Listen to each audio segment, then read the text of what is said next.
दूसरा अध्याय। देवराज को शिवलोक की प्राप्ति, चंचला का संसार से वैराग्य। श्री शौनक जी ने कहा, आप धन्य हैं सूत जी, आप परमार्थ तत्व के ज्ञाता है। आपने हम पर कृपा करके हमें यह अद्भुत और दिव्य कथा सुनाई है।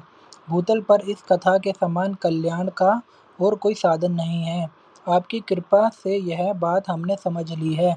सूत जी, इस कथा के द्वारा कौन से पापी शुद्ध होते हैं, उन्हें कृपा पूर्वक बताकर इस जगत को कृतार्थ कीजिए। सूत जी बोले, मुने, जो मनुष्य पाप, दुराचार तथा काम, क्रोध, मद, लोभ में निरंतर डूबे रहते हैं, वे भी शिव पुराण पढ़ने अथवा सुनने से शुद्ध हो जाते हैं तथा उनके पापों का पूर्णतया नाश हो जाता है। इस विषय में मैं तुम्हें एक कथा सुनाता हूँ। देवराज ब्राह्मण की कथा। बहुत पहले की बात है। किरातों के नगर में देवराज नाम का एक ब्राह्मण रहता था। वह ज्ञान में दुर्बल, गरीब, रस बेचने वाला तथा वैदिक धर्म से विमुख था। वह स्नान संध्या नहीं करता था तथा उसमें वैश्यवृत्ति बढ़ती ही जा रही थी। वह भक्तों को ठगता था।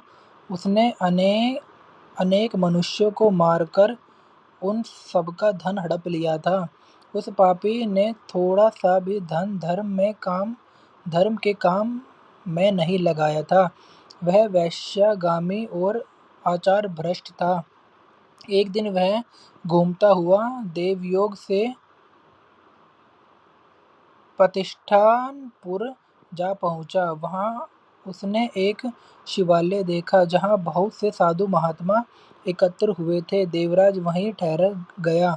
वहां रात में उसे ज्वर आ गया और उसे बड़ी पीड़ा होने लगी। वहीं पर एक ब्राह्मण देवता शिव पुराण की कथा सुना रहे थे। ज्वर से पड़ा देवराज भी ब्राह्मण के मुख से शिव कथा को निरंतर सुनता रहता था।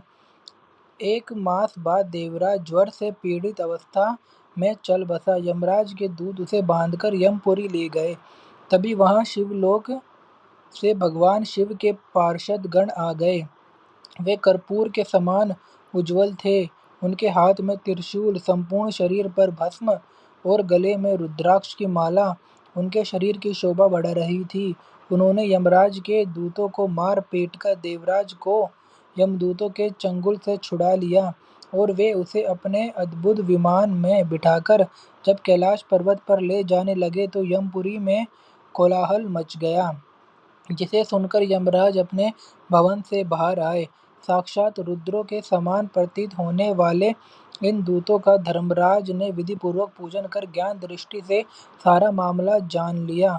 उन्होंने भय के कारण भगवान शिव के दूतों से कोई बात नहीं पूछी। तत्पश्चात शिवदूत देवराज को लेकर कैलाश चले गए और वहां पहुंचकर उन्होंने ब्राह्मण को करुणावतार भगवान शिव के हाथों में सौंप दिया। शौनक जी ने कहा, महाभाग सूत जी, आप सर्वज्ञ हैं।